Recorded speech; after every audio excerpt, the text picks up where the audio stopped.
I'm joined with, Hi everyone, I'm Simona. and we also brought back. Hi everyone, it's Ben. So today we are going to be talking about the illustrious Netflix premiere of Squid Game. It has been quite a buzz lately with everything from TikTok trends to, interpretations to a lot of controversy going on surrounding the production of the whole thing. To the indisputable fact that is now by far the most viewed program on Netflix in the world. Like, it's not close. It surpassed the number one by tens of millions. Was it like Stranger Things? Or was No, it was Bridgerton. I think Bridgerton was the most viewed. It was 82 million, and now this one shot up to 111 million. Bridgerton really? The things that are watched the most are the things that appeal to the broadest amount of people, right? It's so interesting though that I would be like, this seems to be like catching everyone's attention, versus I feel like Bridgerton got like a select group. That's why it's fun something like The Witcher can have so many views, because it's a very specific sort of story to tell. And, yeah. Definitely. But yeah, it's a massive, massive global hit. And before we get started on speaking about Squid Game, because I know we all have a lot of opinions about the whole affair, Ben would like to touch a little bit more on his short film competition. Yes. So programs in the library to be paying attention to. You have currently 11 days. Today's the 14th, right? This will be dropping next week, so this will be dropping on the 21st. But as of right now, it's the 14th, and you still have 11 days to submit your short film to our competition. Remember, there's going to be cash prizes and a morning of screening everyone's work to everyone else that has work that they're screening as well. Other than that, we've begun our Gathering of the Gamers, which is going to be meeting every Thursday for the next few weeks from 3:30 to 6. You're not required to be there the entire time. You can come and go as you please. We currently have effectively the history of Nintendo. We have NES Mini, which has everything from the 80s and early, like probably just 1990. We have a Wii U and a Switch. We have our Xbox One X set up on the giant screen. We're looking to have very intense worm battles on that. We have a Jedi Trials VR headset. We have Harry Potter 4-person board game separate from the actual video games. A table setup of graphic novels for anyone who just wants to come and relax and just enjoy the atmosphere and bring your own coffee from outside. You don't just have to have the snacks we're providing. You can bring your own thing and just treat it as like a little, as Starbucks would put it, the fourth place, the little home away from home. We also have coming up our Halloween Feast of Films, which we haven't decided what the movie is, but it's going to be a fun Halloween-ish type of movie. And then the final Feast of Films will be on November 12th, where we'll be doing something a little more dramatic and intense. Other than that, I think that's what programs I have on the shelf. All right. And with that in mind, why don't we jump On the slate. Sorry, not the shelf. With that in mind, why don't we jump into Squid Game a bit? So, for those of you who have not watched it, which would be kind of a shocker at this point, considering how popular it is, Squid Game is the story of people who are in poverty are given the choice to join a game, and they fight for money, and last one survives gets all the money. It's your basic kind of battle royale with a few twists and turns kind of mixed into the whole thing. So I'm going to pass it to Simona, and we'll go from there. Okay, yeah, so Amanda briefly summed up what this whole thing is about. So I think I'm just going to jump into, what my thoughts were about the film versus like talking about all the little details. What I did appreciate was that the Squid Games consist essentially of 456 adults. The numbers get whittled down with each and every game. Quite quickly. Yes. They're playing children's games. So one of the first games they play is red light, green light, which is really fun because essentially this gigantic robot that senses movement. So the minute you move, you get like shot and like you're eliminated. It's all fun and games until literally someone doesn't freeze. Yeah. And I feel like every one of us were watching that like this. I was Oh. I'm not gonna lie, that scene got spoiled for me because that was the scene everyone talked about the most online, and so I was just like, but it was kind of sad to watch in the same thing. I was like, wow, okay, that's how many people went in the first game total. But the scene where he doesn't freeze and his friend catches him, super intense moment. Yes. Yes. I was like, oh. I was like, he can't die yet. He's the main character. Yeah, and it's so funny because with some of the marketing for the film, there was this one parent who believed it was a children's series. So her kids started watching it and it was like, nope. There have been so many news reports of things like that happening where it's been marketed some way and they've been like, oh. I wonder if it's because they saw like the giant doll that you see for the red light, green light, and maybe that's why they thought. Yeah, I'm not too sympathetic to that parent. It says TVMA as you hit play for 10 seconds across the screen. My retail experience has taught me anything. Nobody pays attention to those. They see the picture and that's kind of how it goes. Yeah. And they find out later and you get yelled at. And I feel like you were not sympathetic to that parent either. Yeah. That's their problem. They didn't find out about it. Yeah, that's an easy thing to pay attention to. But yeah, please sorry, parent. Check your ratings. My parents did it to me with Rambo First Blood, so I'm still okay. My God, man. And just like an FYI, there will be spoilers. So if you haven't yet watched it, spoilers. So essentially they're playing a series of children's games, and what I found so interesting listening to the director and listening to the set director and also the costume designer was that you're taking something essentially that is so innocent, playing a children's game, and you're upping the stakes where it's literally life and death, and you see all these people.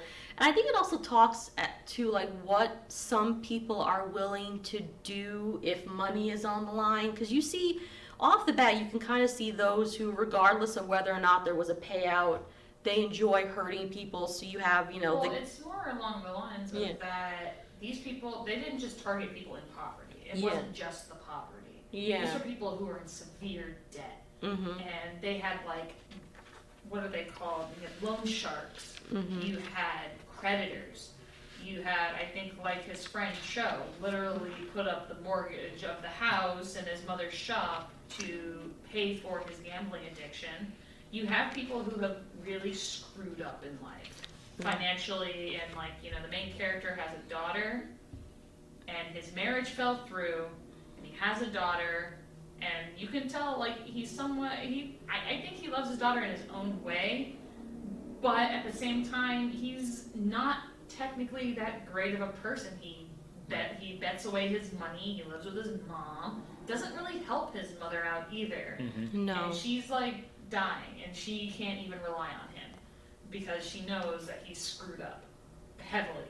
And I honestly felt really bad for him in the first scene that you meet him when he's at the horse races. He wins all that money and then it's gone. And I was like, oh no, there goes the present. And then he gets her a little later gun. I can imagine that was probably why this thing is so globally popular, is everyone Sympathize with almost that. everyone can now relate to being horribly in debt. Creditors, desperate to find a way out of your situation, and unfortunately, around the globe, more and more people are Basically experiencing desperate that. to also keep up the appearance of being a normal person. Mhm. And his daughter, I kind of look at his daughter because his main motivation for anything at this point seemed to have been the starting of the whole thing was his daughter. Mm-hmm. She's getting married to somebody. Her mom is getting married to a whole new individual who is going to take care of them. She can't even bring herself to tell her father that she's moving to America. Yeah, and which is a lot of money, a lot of time that would have gone into making the passports, the transfers, everything. You know, he's guaranteeing her a better life that he would that he could never provide her. Yeah.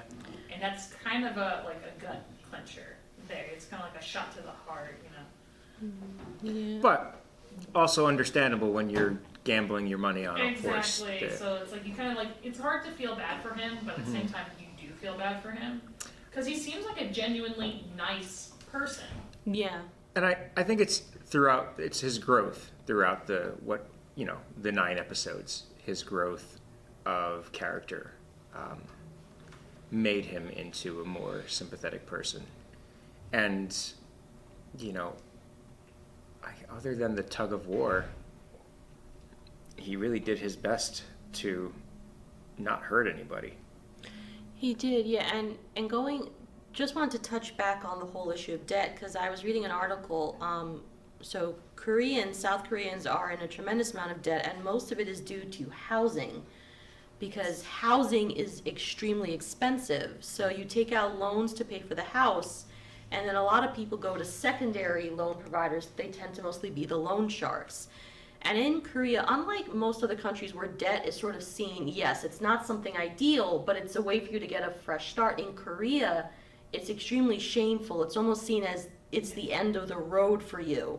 So a lot of people, as Ben, as you mentioned, put this veneer of, oh, we're doing fine, just like with Sang-woo, who's Ji-hoon's friend, who was like, Ji-hoon idolizes this man because he was extremely intelligent as a young guy. He graduated one of the top universities. He was the pride of his whole area. Exactly, and this is the guy that cheated customers, has basically sold his mother's home, and his poor mom. One of the scenes that broke my heart is when she's talking to this woman, and also with Korea, it's very big on status. So your education is it's almost like a bragging right for your parent.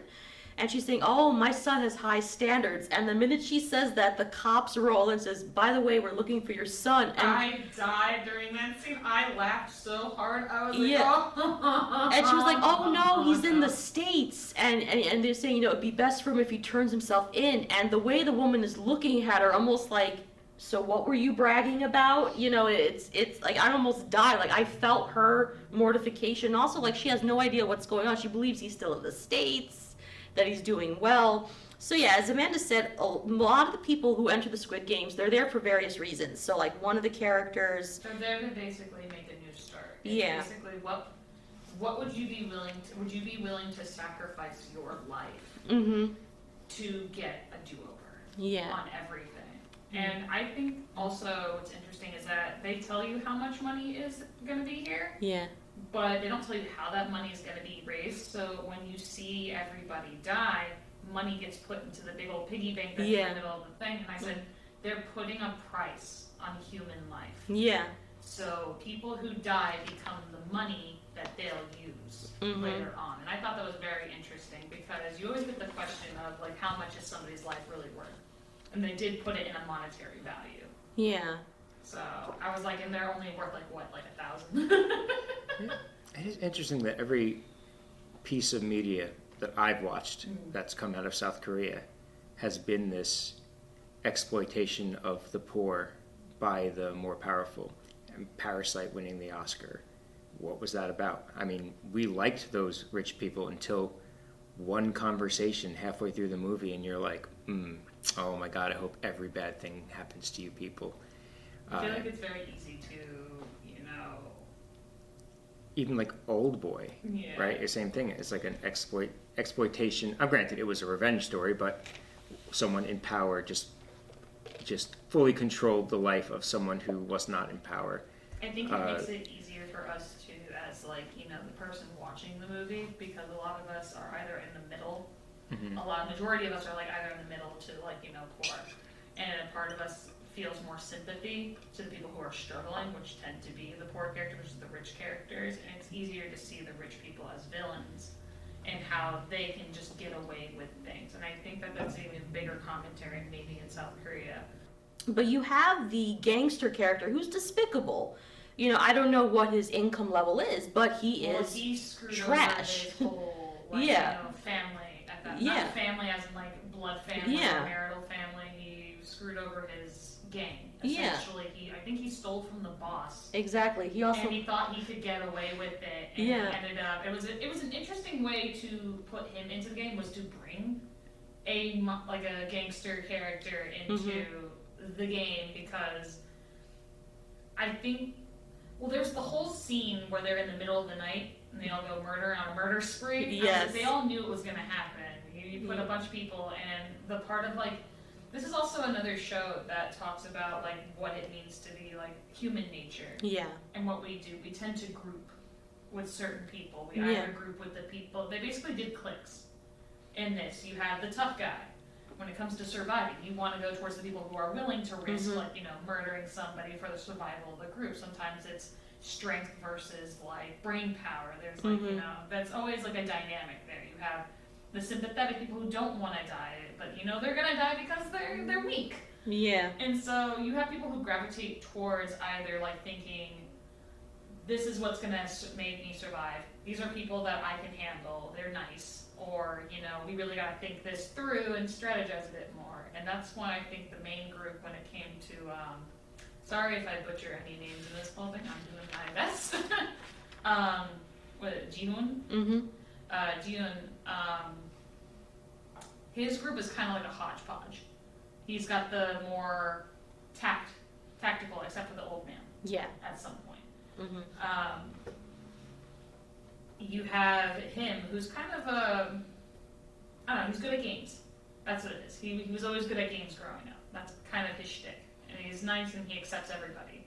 You have his friend Cho, who's smart. You know, he can think things rationally through. He doesn't care about the consequences of the whole thing. If it means that he'll survive, he'll do it. You also have Kang. I'm not sure how to pronounce her full name, so I'm going to call her Kang. Who is a thief, but she's resourceful. She's kind of a loner, but she's the one who steals his money. And I was like, oh, you're the reason he's here. And Yes. Anyway, so she's there, and Ali. Ali, I don't really think contributed much as far as a group. He was strong. He was really strong. That's what it was. He had physical strength. And also, you know, he's not gonna betray you. Like, in a way, you don't know. But alliances formed based, like, when you see the gangster character, Doksu, he's the gangster? Yeah. When you see Doksu, everyone is gravitating towards him. Because he's strong. Because he's strong, he's brutal, and he's commanding and domineering. But there's a point where Jihoon tells him, you know why everyone is with you. How can you trust that they won't turn against you? So alliance is formed on, well, he's the biggest bully in the playground, but I'm also a bully, and I'm just waiting for an opportunity to knock him down a peg. Those are alliances. The bully falls, yes. The rest will come like hyenas. Yeah, you can't trust those alliances. At first you think you can, and the point is proven when, like, after Jihoon tells him that, he goes back and he says, put your weapons down, we're just gonna rest for the night. Because he's paranoid that the minute I close my eyes, they're gonna try to kill me. So those alliances are never going to last in the long haul. Short-term goals, yeah. Long-term, like, no. Groups where it's all about like strength and like brutality, where it's might versus right kind of deal.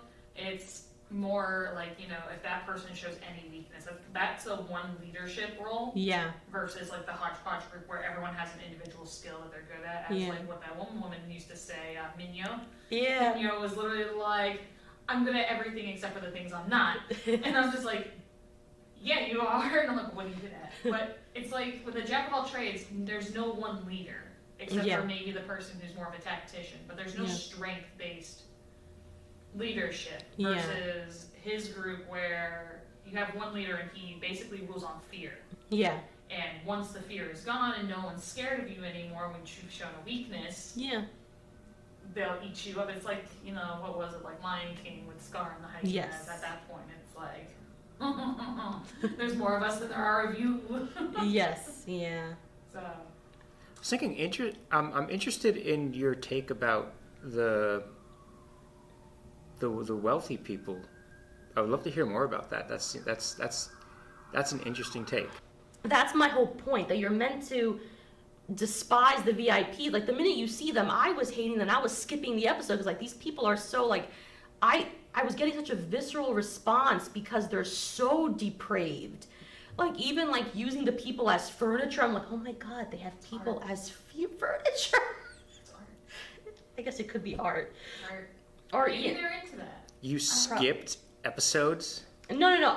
When the VIPs were introduced, and I was like, okay, fine. I said, great. Like it's the classical cackling Americans here, and I'm like, listen. Well, it's also this trope too of it's like since I'm majoritarily like into anime. And stuff Yeah. Like that, there have been anime that I've really enjoyed where the rich always have these weird secret society kind of things where politicians and the elites. And celebrities go to like secret gatherings, wear the masks and suits. No one knows who's how they're talking about each other. I'm like, you know who you are. Yeah.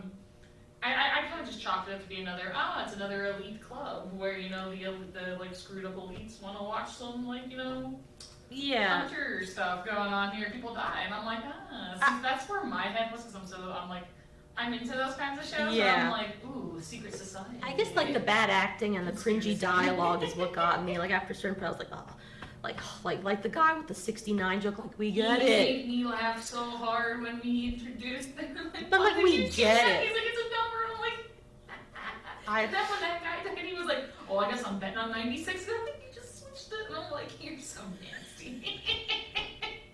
He's like a meme. He's like, not like me. That's all he was to me.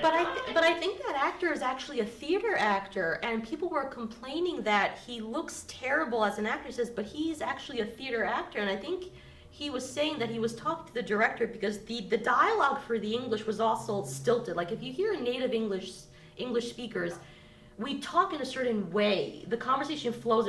I think they try to model the English dialogue after the formal nature of the Korean language. It's very formalized. There's like levels of formality. In English, we don't really have that. So I'm assuming you're also watching it in the subtitle, right? Yes. I didn't get to watch it in the subtitle because I had to watch it dubbed. Oh, okay.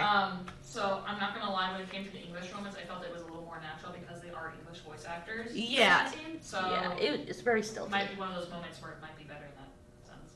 We can talk about how you feel about the old man then, because the whole reveal of the old man was that we thought he died in the second to last game, which was kind of a heartbreaking. That was the scene that got me. The Marbles episode. The Marbles episode, because I understood it was a frustrating scene. If anything, I felt bad for Ali, but I knew how that was going to turn, so I could prepare myself for that one.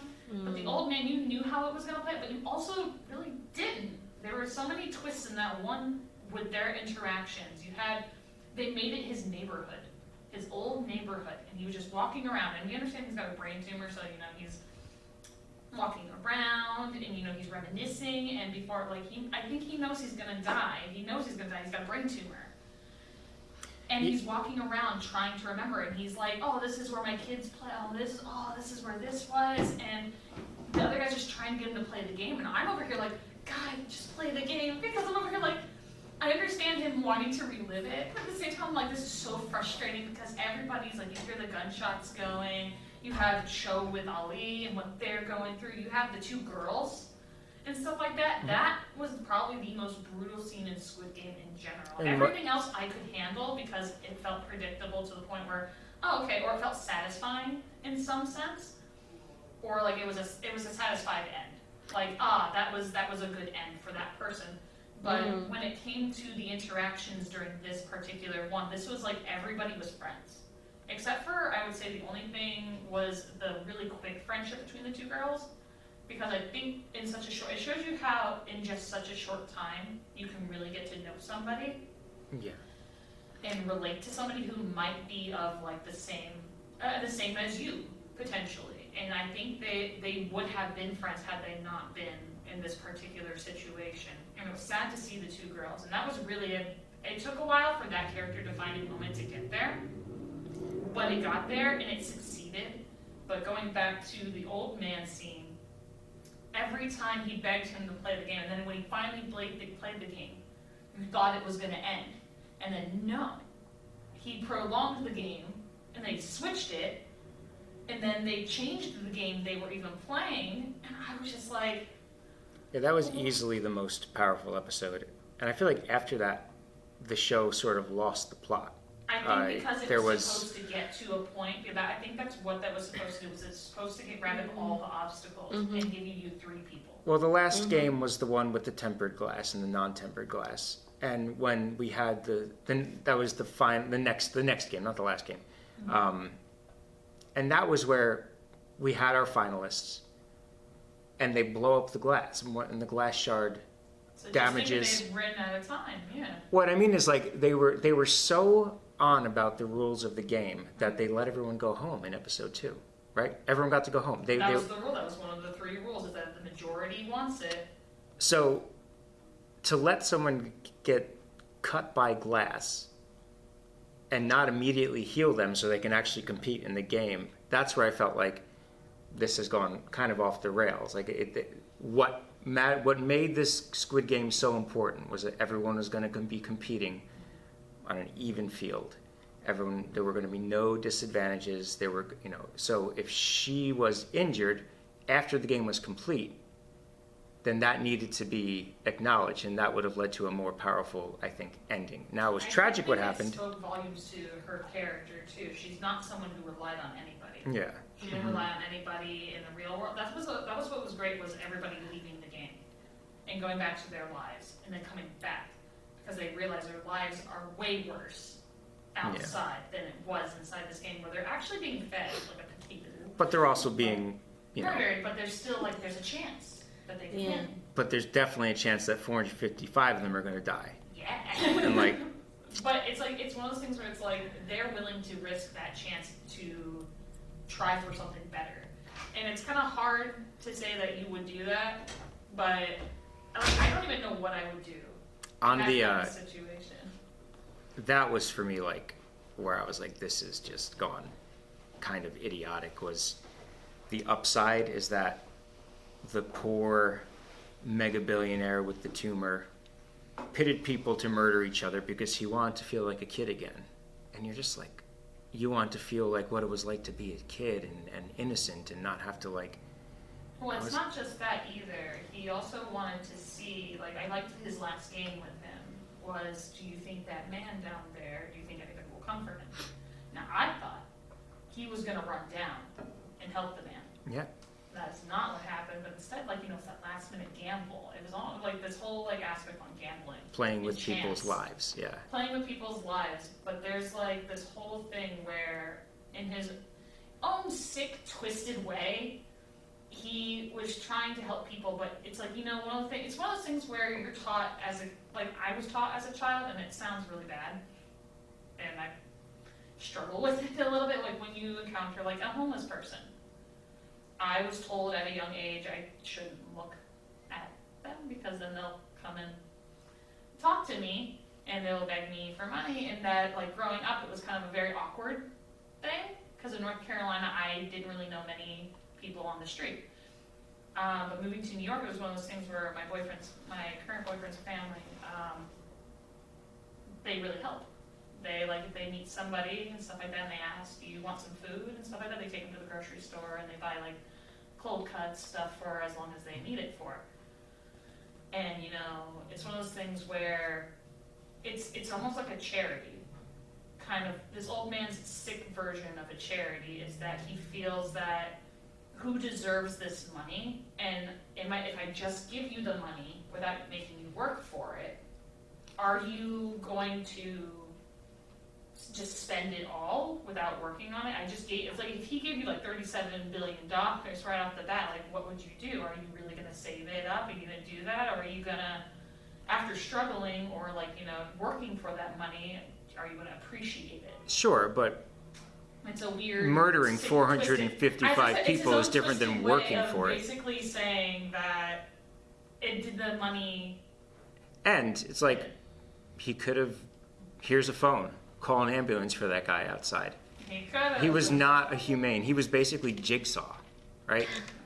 Cut off your leg to see how much you really want to live. You're a true advocate of justice. Or like Brad Pitt, Tyler Durden in Fight Club with the gun against the poor busboy's head. Like, oh, his next meal is going to be the best meal he's ever had. It's like, no, that didn't work for me. That was and just the whole, when he tried to compare. Love that scene. Oh, in Fight Club. Yeah. I love that scene in Fight Club. I love that scene in Saw, because Jake Saw is a crazy murderer who we, He's a true advocate of justice. a true advocate of justice, Isn't he also murderer. suffering from an illness? A brain Did suffer tumor? from it. Yes. Yeah. Yes. So, And then there's the new song. We don't talk about yeah, but this one, I don't know. that.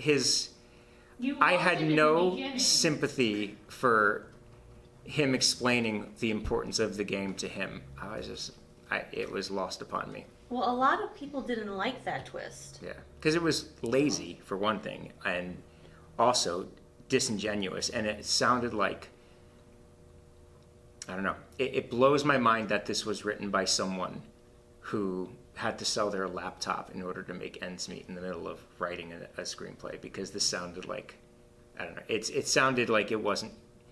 The director lost 6 teeth in the making of Squid Game You lost because of 6 stress. teeth, that's So I crazy. imagine, like most big businesses in Korea, there were a lot of producers forcing his hand along the way.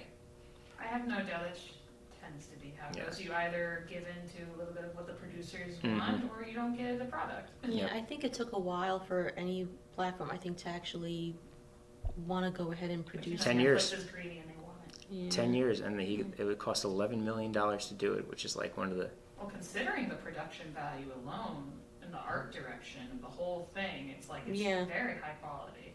But it was Yeah. very inexpensive. It was one of their most inexpensive investments they've ever done. But they're putting a lot of money into Oh. Korean media. Mm. I only know this because I read the article last night. It's not just something I know. So, but it's still interesting to see because, we went back to the whole, how they portrayed rich people in that sense.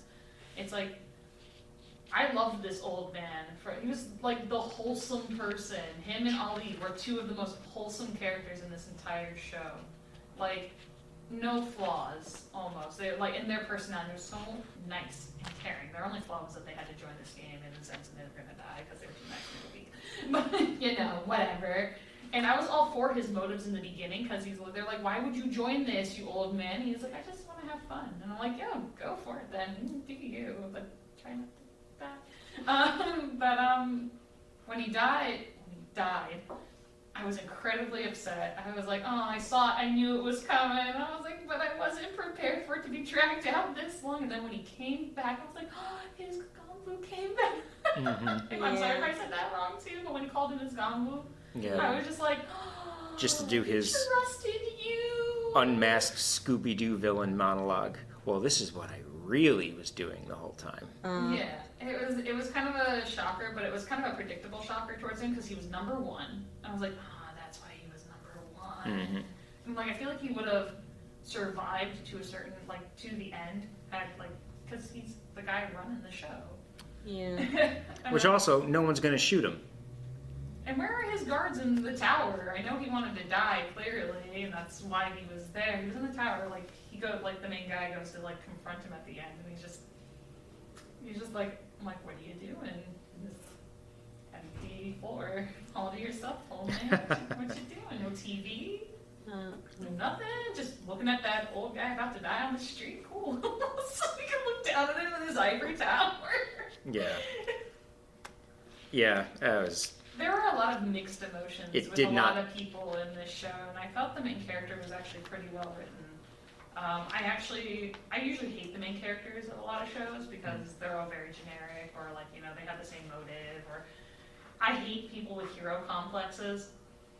I hate people who feel they have the need to save someone constantly and they will do anything to save that person, and I'm just like, you're an idiot for thinking that you can save everybody, and then they're just upset, they're like, why didn't this go Well, you my can just way? save just that one person, and then you just save that next person. Exactly, it's annoying to me, and I'm like, I hate it. I hate people with that, and I felt like the main character, he started off with this semi-hero complex of trying to save the old man. He's partnered with the old man for so many times. When it came to that final game, he was basically, he had to give that, even during the tug of war scene when they were having to pick partners, he knows that old man is not Yeah. strong enough to do something. Little did they know that he was like a powerhouse in this whole thing. It was his genius. And he knew how to play tug of war. That was. He's been around the game scene. But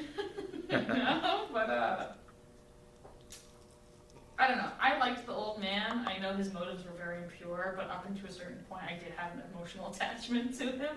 And when he was dying, I was just like, oh. Hey, I mean, I am okay with liking the villain.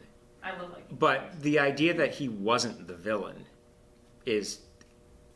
did not work anymore. Once he was absolutely a villain and a terrible person. Oh yeah, no, And no doubts about that. The fact that they were trying to make us feel sympathy for the terrible person that rounded up 500 people a year to murder them so one person could get away. Yeah. Or watch them murder each other. Nah, yeah. I know they tried to, like, there was, like, they tried to, at the very, very, very end, after the old man dies, like, hedge in, like, there were, like, newscasts that were, like, talking about what was going on with, like, wealth and whatever. It was, I don't know, it just didn't work. I loved Midnight Mass. This, I'll forget about it. I will never bother with the season 2. It was, yeah. I'm not gonna lie though, part of me was also talking about, like, I was talking about, like, a lot of the female characters they represented in this. I honestly, one of my favorites was Han Minyo. I loved her very much. She holds special. She was annoying in the beginning because she was clearly, like, you know, out for some stuff, but she was resourceful. She had the lighter during the one game, and I was just like, girl, you did not get caught. And as much as she kind of liked the Yakuza guy, I thought, like, she was just using him in the beginning, like, when they were, like, doing the deed. But I think she literally grew, like, somewhat of an emotional attachment to him, and when he, like, abandoned her, I was like, burn this man. Get him. He's a scumbag through and through. And then when she finally tossed him off, and she was like, I'm going down, you're going down too. I was like, bad move, but great for you. Because now we can't see the rest of the pieces. But I was so for it. I was so happy. I was so satisfied. I was like, even though she died, and my favorite characters always die. Very good death for her. Very good. I was like, woman scorned. Get him. I'm sorry to interrupt it again. Sorry to do that one more time. I actually have to go start setting up now for the rest of game. No problem. So I'm going to tap out, but please don't let me stop the thing. And thank you. No problem. So Ben has unfortunately leave us for the rest of the episode as he has a very cool gaming program that he has to go set up. That starts at 3:30 as we are recording this. Oh no. All right. Thank you. Sorry. Bye then. Bye. See you next week. So also I feel like we're kind of losing out. Spooky things are happening on the podcast, everybody. So why don't we do a little bit of an extended part here? And I know we touched on mainly the survival game aspect of the whole thing. Yeah. Why don't we go towards the subplot? Okay. With the police officer. Yeah. Because while everyone's fighting for their lives in the insane games, we have Huang, who's a police officer who is looking for his missing brother, who he believes is connected to these murder games.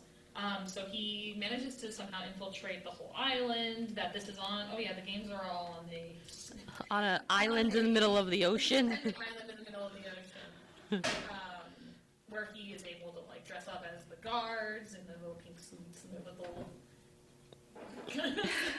little O's, triangles, and squares. Yeah. And he's able to infiltrate. So that was kind of an interesting play of events too, because whereas you're more interested, I think you're more interested in the games themselves because you're like, survival. Yeah. Games, let's go. Who's gonna die next? He's fighting for his life in his own thing, only to, I think he dies.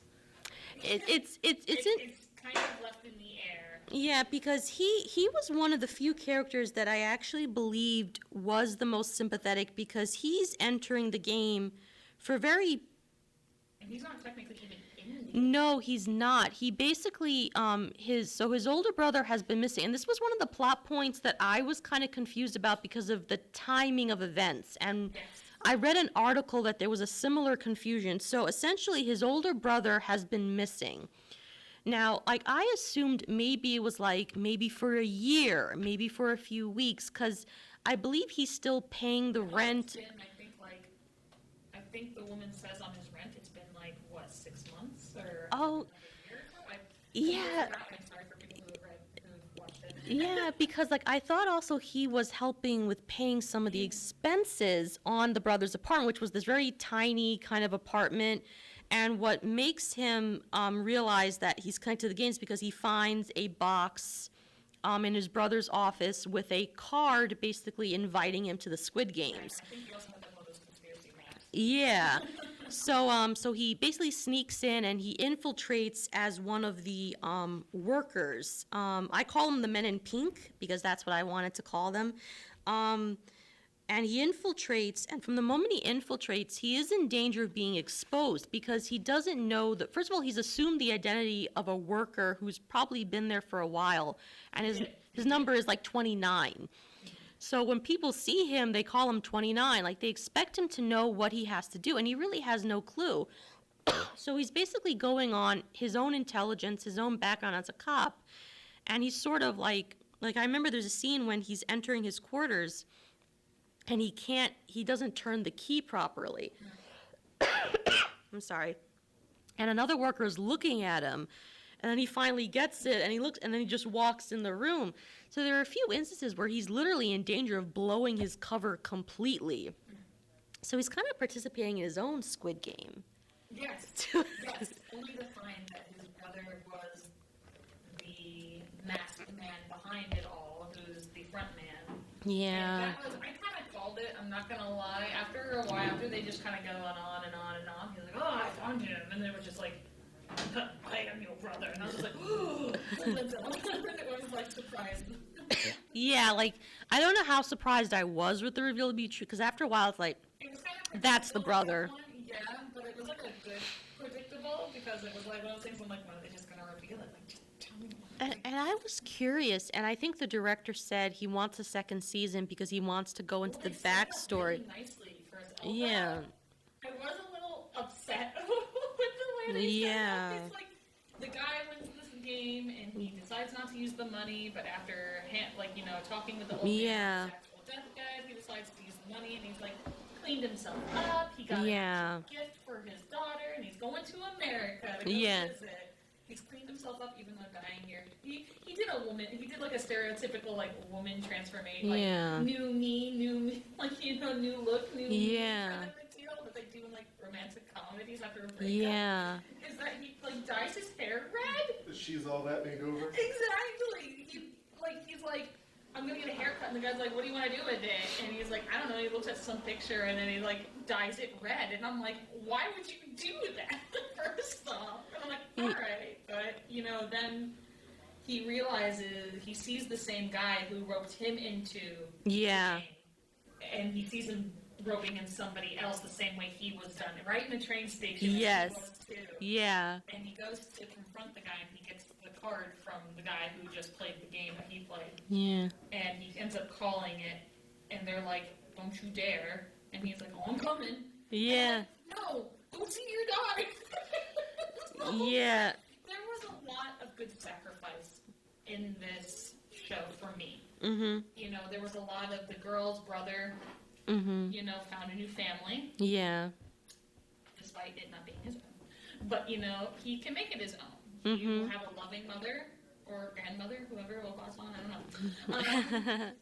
Or, unfortunately, he did have to kill his friend. His friend committed suicide Yeah.